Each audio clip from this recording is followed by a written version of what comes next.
about sports radio and sports radio hosts. And this came off my whole thing watching Dan Le Batard's Freedom, by the way, not dumb, but Freedom, DUMB, right. Marathon, 24-hour marathon, and he had a whole bunch of guests. He had Jim Rome on there, and he had all this, and you and I we all got into it, debate about, because obviously you're not a big Le Batard guy, obviously. Well, let me stop you right there. I like Le Batard in the space he's in now. I don't think he ever should have replaced Colin Cowherd. That was out of position. Okay, for the record, completely agree with you. As someone who's been a fan of Le Batard from the very beginning. I like him. Listen, remember, he's local here in Florida. The annoying substitute guest host on PTI, man. Le Batard's great. Go Heat, bitch, and all that. I get you. Yeah, I actually said that because when they first came to ESPN, they still stayed in that 3 o'clock spot, which is perfect for them. Mm-hmm. And then when Colin Cowherd went to Fox, FS1 that same year in 2015, they moved Le Batard up to the 10 o'clock spot, and I always said it was a wrong move because Le Batard is. Because that 10 a.m. spot, really, honestly, is very corporate. It's very buttoned up. The kind of audience you're getting that time. Interesting, you're using a phrase that Colin Cowherd employs a lot, but continue. What we said? Buttoned up. It's interesting you use a phrase that he... Yeah. No, that's actually a good point. No, but the kind of show that Le Batard does is better suited for an afternoon drive show. That's true, too. I would even argue, how Rome tried to do I would argue it's a late night kind of format on Showtime. I think that's where Le Batard and Stugatz should be. Well, I think Le Batard should even have his own band, and somebody's got to play the bongos on that shit. Tell me I'm wrong. It would fit. That's a win. If Emeril Lagasse could have a band, damn it, so could Le Batard. I used to love listening to late night sports radio. Oh God. My favorite guy from late night back in the day, growing up as a kid, was Scott Farrell. Yeah, Farrell was good. I mean, I listened to his raspy voice. Oh crap! It was Fox Sports. Say it again. What was that? Rob Dibble and I forget who his co-host was. Yeah, they're all right. Yeah, I know who you're talking about, Jim. I enjoyed them. I mean, JT the Brick, I think, used to be on. He's all right. He's pretty good. This was 20-year-old Jim, not 35-year-old Jim. So, I back then I loved late night sports talk. I used to be a sports radio junkie back in the day. Like I went to at 12 years old with Hank Goldberg, and down here in South Florida. You guys are uniquely qualified to field this question because I think he was taken out of the national syndication and by extension the Orlando market too soon. Who's this? How did you guys feel about Jay Moore? So, I didn't listen to his radio show. I like this podcast a lot, actually. Because his radio show was kind of like Le Batard's, except it actually stayed focused on sports. Right. That's true. No. I didn't get a chance to listen to this radio show back then. I had a hard time buying into him as a sports talker. Not that he wasn't good. And so did I. But it was such a hard buy for me. I agree. Hey, Jim, I'm there with you. The only reason why I ended up continuing to listen is because the Orlando radio scene is such shit. Okay? The Orlando sports radio scene is awful. Listen, welcome to why I'm so bitter and got into doing this myself. I'm like, if this is what the world has to offer, I need to get in, right? Right. Excuse me. But, and that's, no offense to anyone in particular. I'm not going to name names or nothing, but, overall, it's not what it should be for a city that has multiple franchises in it. Sure. South Florida used to be really, really good. Like once Le Batard got national and Sedano went to ESPN. Once ESPN grabbed a lot of our guys, it's okay. Like it's okay now somewhat, but not the same. But that's a crime. I mean, you literally have teams in every sport, and that's the best you can do. That's some trash, right? You should be angry about this, Ernest Christian. Well, there's a lot of shit going on here in South Florida with some of the stations here in Miami, for example, that they're like, they took two of the stations, 790 and 560, combined it. Oh, so you have a monopoly problem just like Orlando. Yeah, laid off a bunch of people recently too. There was an article that came out a couple of days ago I saw in the Miami Herald about so where are these guys now since COVID? Because when COVID hit, especially too, that exacerbated the situation with laying off guys. So there's an article about guys that where are they now? Like Antoine Staley could speak on this even more because a lot of those guys that got laid off, he's friends with. Right. And he would go on the radio show back in the day too. And yet there's one guy who has no business having a job that works for a Miami Wire, and he's based out of Delaware, and he's just horrible at his job. But I digress. He's in Miami. Wait, the writer or the radio guy? We'll talk up. It's a writer. Interesting. We'll talk off. I mean, unfortunately, that kind of stuff is almost everywhere. I mean, even I remember there used to be local stuff, small market stuff in my area, and then it morphed into like the Philly region, and now we just get national stuff around here. Which is stuff you can get anywhere on the internet. So why can't I have something local even here? But it's just non-existent. And then so the closest local sports radio that I can get is out of Philly, and I mean, so much of that stuff is just abhorrent. Philly's I have heard so much stuff from my former writing mate at your network, Jim, formerly known as Brandon Pemberton, but it's Bashir Pemberton. Yeah. He is on Twitter all the time putting Philly radio on blast. By the way, shouts to the premier Bashir. And hey, I don't blame him, man. He's got talent. These cats don't, and he's watching on the sideline. Yeah, he put some of those guys on notice today with the Ben Simmons stuff. I saw that. Hey, you know what? God bless him. I support him too. Yeah. So anyway, it's bad. Yeah. So anyway, we'll talk about it. It's fine. No, the reason why we started this conversation because we talk about sports radio personalities. So we decided to say, you know what? Next podcast, filed for content, of course. We're going to discuss. You like that, Kyle? You're another fan of filed for content? No, I rolled my eyes because I'm still waiting for Ryan to own up to his crinkle fry bullshit. You're still on that shit, bro. By the way, speaking of crinkle fries, Arby's crinkle fries are amazing. It's a record. Anyway, I just had him again over the weekend on Saturday. Damn right you did. You're an addict now until Ryan could cram it. Put me on record. Right. So we decided to invited on your show over some goddamn French fries. This is ridiculous. Yeah. So we decided to go with this topic today with what are our personal favorite Mount Rushmore of sports radio hosts, personalities, or maybe so. Yeah. And this is something I'm really passionate about, especially too, because I love media and all that. Right. For me and the audience, I need criteria. Okay. So, who wants to go first? So I'm not getting criteria. He's like, you don't need criteria. Just take top four. You don't need criteria, dude. You can bring. You can say why.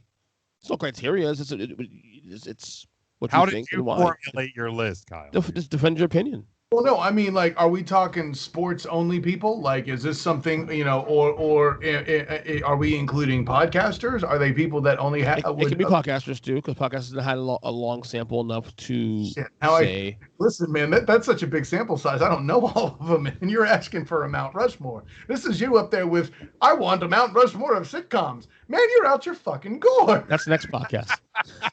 That's next podcast. I get more time to prepare for that one. Dude, we finally finished Family Matters. Boy, you weren't kidding, man. Those last couple of seasons. I told you. God, so silly. I told you. I warned your ass, man. My God. No, there was. I had $1 for every time Steve said he couldn't do the transformation chamber because it's too dangerous to the world, and then still did it with him and Bruce Lee and turned himself into, which would not fly today. Myrtle Urkel would not fly today. Mm-hmm. But my God, that show got silly. And then you got a new Harriet with the last 7 episodes for no reason whatsoever. Mm-hmm. And no more Judy. That bitch just up and disappeared. She was gone for season 2. Mm-hmm. As a side note, can we all agree that Laura Winslow is a very high maintenance woman? She's a terrible. We established that she was very unlikable in that show. Oh my God, she got a little better in the last season, but But man, he was a terrible person. Team Byron all the way. But hey, at the end of the day, Jim's happy that he knows how to do the Urkel. Everybody, do the Urkel. Anyway, Mount Rushmore, sports radio hosts, podcasters, what do you want to call it? So you're gonna make me lead this off. You want me to go first? Yeah, please. Okay. Let's Jim go first. Go ahead. No. So here are my four guys. Sword, Obviously, Dan Laboratory is my favorite all time. Obviously. At least it's not Ben Simmons anymore. Bill Simmons? Or Ben Simmons? Or Bill Simmons. Although Bill Simmons' son is named Ben, for the record. Oh, great. Don't worry. He'll be one Simmons soon just because of his name, just like Collinsworth's son. Right. God. Anyways. Oh, God, don't. What do you mean, Chris Sims? Get me started on Jack Collinsworth. Good. Jack Collinsworth is even worse than Chris Sims. Is he really? At least Chris Sims has the credibility of having been an NFL player. Right, that's true. Colin Cowherd, obviously. Damn right. Love his podcast. Love not just the Herd, but also his podcast for his the network. Really good stuff. Why did I write this down? Forgot. Oh, Jim Rome. You got to put Rome. That guy made sports radio an art form. When you listen to him talk, especially today, it's like he's performing for you, not literally just talking. He's literally performing his work. Rack him. Like he's like, like he has a rhythm to what he says. That's great. Yeah. It's phenomenal. That's phenomenal. Well done, EJ. Yeah. Great job. Yeah. Terrible. You know what I want to see? Mad TV missed the boat on this shit. They should have had Frank Caliendo as Gruden, and then Jim Rome just spend like a good 30 seconds going, that was great. Oh, this guy, man, he tries really hard. He's wonderful. Rack him. They could just go back and forth. I would lose my shit. Right. And I mentioned him earlier in the podcast, Scott Harrell. He's an original. No one sounds like him. He brought the heavy metal. His show back in the day, too, especially, he would play Metallica and all this heavy stuff in breaks. Because remember, he was on 2 a.m. on the East Coast. And I'd be awake. Sometimes I'd be awake, and I'd have him, like, talking like, hey, love Metallica side to side. It was great. It's fucking fantastic. He was such an original. And he's still around today, you know. He was on CBS recently, and then I guess either they fired him or he left. I don't know. But Scott Farrell, what I said, Scott Farrell, Cowherd, Labertard, and Jimmy Rummy. So Farrell makes you happy, is what you're saying. Farrell's is an original. Farrell's is different. Right into the microphone. Got him. Yeah. God damn. I didn't get that. It went over my head, probably. Well, hey, if you grew some hair, you might have been able to snack it. Anyways. Or my 2 bangs. No, that's Ricky Martin. Outside, inside out. No, she bangs. Hello. Oh, yeah, she bang. No, is that William Hung now? Game up. Damn it, EJ. I know. Yeah, that song belongs to William Hung like Hurt belongs to Johnny Cash. You're also correct. That's true. Who was next? Want to go? Go ahead. Oh, I'll knock it out. And like the way I do this, a lot of these are cats that kind of shape what I try to do as a performer / personality, right? And for me, at the top of the list is Colin Cowherd. It is that way. It always has been that way. I don't know what it is, but I always had a tendency to do the wild analogies, and that is Cowherd's bread and butter. And like, and I know for a fact that there's certain things that I watch it. I know I'm totally channeling Cowherd. Like I did. Excuse me. Back before I left the network you're on, Jim, I was doing a show with Shaq Krosky still, or Fax Krosky as we started to call him, and it was this was late enough to where I would have been doing a bit of a monologuing because I was getting sick of people, griping about the UCF national championship thing, and they keep calling it a claim. Hell, 4 years later, they're still, you claimed the national championship. Look, bitches, check the book, okay? Because people would all ask me how I feel about it. I'm like, listen, it's a great PR move. I don't think it makes necessarily football sense, but it's in the book. Stop griping about it, okay? But when I watch that, I would even, when he opens his show, he has a little something he says, and thanks for making us part of your day. He doesn't do it anymore, but he used to at ESPN, right? And actually, so, he still does now. Actually, does he? Yeah, maybe he does. I don't get to watch the beginning of his show because life. You use the podcast. I typically catch the bits on YouTube or listen during lunch. Yeah, I do the same thing too. He has that like edited 45-minute version of down to 3 hours that I like a lot. But then you have clips also on YouTube as well too that I like. Which, side note, best upgrade in the world. I don't even choose to remember this chick's name because she was so bad, for Joy Taylor. I'm just saying. And no, I don't. Oh, you think about Christy? She's smart. Christy, what her name is? I'll get in a second. Leahy. There we go. You didn't like her? You suck. What? So no, real quick. What Leahy? She took a while growing me. I did like her, but Joy's way better. And not only that, Joy's from here, Miami. So I've known Joy for a long time. Oh, good for you. The one that I knew throughout her entire career was, I forget her name now. She wrote for the Sentinel and then went off on her. Jamel Hill. Jamel Hill. I never liked her sports opinions. Is the problem. So, but she has found her niche, and God bless her for it. And I dig it. She's not one of my Mount Rushmores for sure, but like as for following a female personality out of where they were based out of, I was throwing my 2 cents. I don't know why. Anyways, next on the list.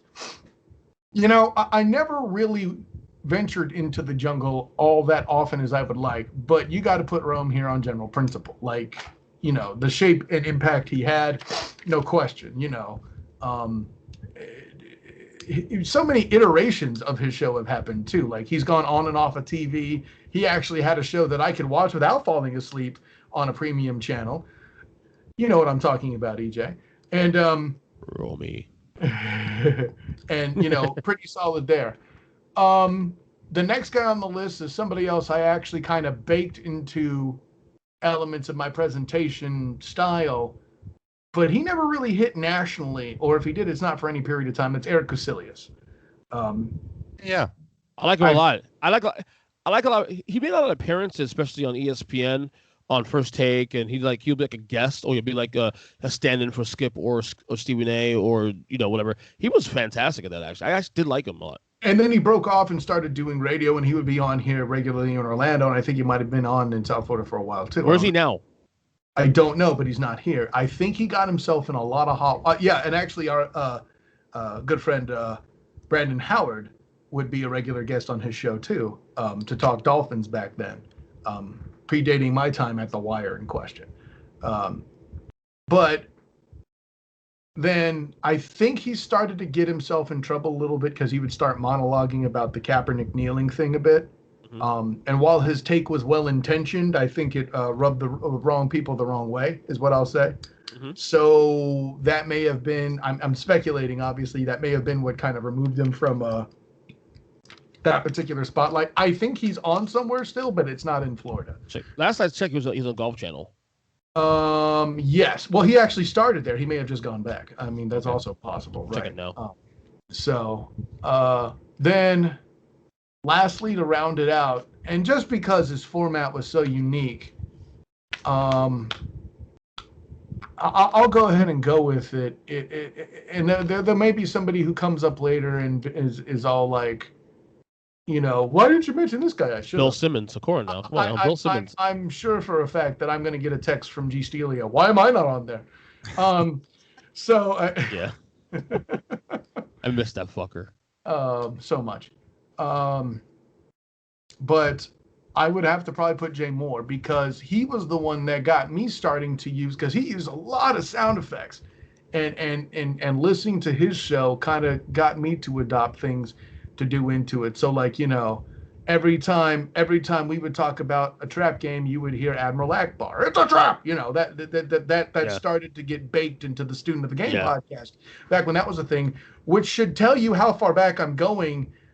Just for reference, ladies and gentlemen, the Student of the Game show actually retired 4 months ago, 5 years ago. So, do you miss it? I'll answer that question off air. Okay. By the way, real quick, Jim, figure yours. If I were to replace someone on my list, Bomani Jones would be the other person I would probably put Bomani on my Jones is amazing. Yeah. And by the way, I've been a fan of his way before he was even into the sports arena. That's why. But to me, he's more just a sports personality. That's a radio guy. He's also a great writer, I and all think of him that. as a TV guy first because that's how I got met to him, and I know him better as a writer because he does more than that. I knew him. Yeah. I knew him doing music. No, but Bomani Jones is great, man. I got no beef at all. So he might be the other person in that four. I got the four. So, all right, Big Jim, go ahead. You have time to think about it. For me, mine's been written down for an hour and a half. Mine, number 4, because I'll start at the bottom and work to the top, is Steve. Professional. Steve Zabe. Zabe used to be on. He was on Fox Sports National for a little while. He's Maryland, Virginia, DC guy, and now he's on locally there. And I think there was one, I want to say Madden 03 or 04 or something like that, when they would incorporate some like sports radio sound bits in there. I feel like they had Tony Bruno at one point. Okay, yeah, Tony Bruno is one. I feel like Zabe may have been on one of the years, but anyway, just he's kind of no nonsense. He's very opinionated, which is obviously a great thing when it comes to sports radio. And I don't know, he just kind of clicked with me because when I was in college and when I was first out of college, I really got ingrained in sports radio, and I think he was one of the guys national at that time. My number 3 is a guy that we may not have any of this if it wasn't for. I remember listening to him driving around with my dad when I was a kid, is Papa Joe Chevalier.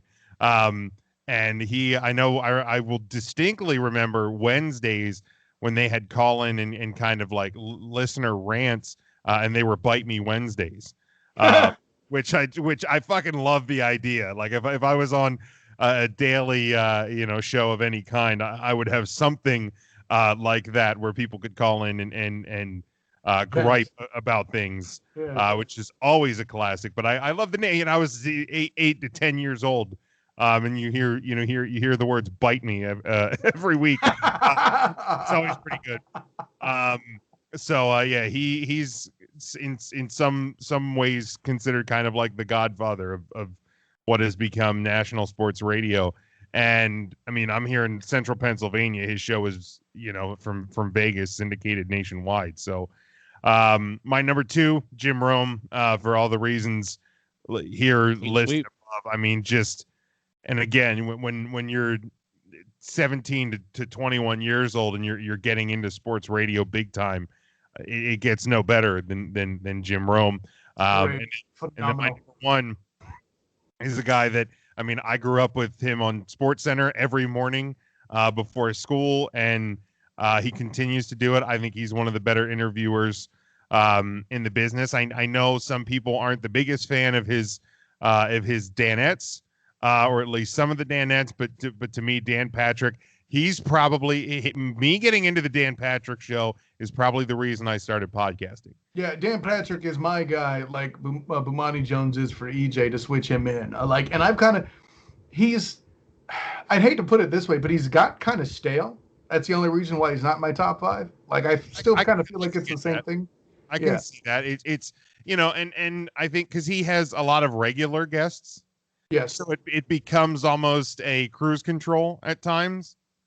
But I mean, it's the cushy job for him, right? Like it's his basement. Dude has a damn basket, a half court set up, and with a golf simulator. Of course, it's the Mail It In show. Exactly, and the Traeger grill set up outside. It's I mean, if anybody wants to pay me to have half the setup he has, you can literally tell me what to say for 5 days a week, and I'll gladly do it. Yeah, that's a great point, Jim. The most notable thing about this whole thing we all agree on is Jim Rome is fucking incredible. We all have Jim Rome out. I was going to comment, like, Jim Rome is the Bill Murray of this group. Like, nobody will say that he's the best, but everybody's going to say that he's great. Right. Yeah. Oh, no. I'm willing to say he's the best that he does. If you look at it as an art form, because, by the way, the Mount Rushmore is not in order. It's just my top 4. It's not necessarily in order. But Jim Rome might be the best of how to do it as an art form. No one sounds like him. Everybody that does it is copying him in that same way. I don't think Cowherd is similar to him, for example. No. I don't think so either. Cowherd has his own lane also too. I'm saying Jim Rome, literally the way he even translate what he's saying. It's like an art form. It's a culture tied to it too. I mean, the jungle is a thing, ladies and gentlemen. I follow that 100%. Yeah. You know. By the way, another reason why you should be grateful for Colin Cowherd, EJ. Jim Rome, on the podcast. Pete. Nice. Another reason you should be grateful for Colin Cowherd, EJ. Why? You know, enjoying him helped me appreciate dealing people with Tom Brady bias. You're welcome. No, you're welcome, bitch. I'm Maui. What can I say except you're welcome? Put on your glasses and quiet. Because it's The Rock. Put on your glasses, 7'5".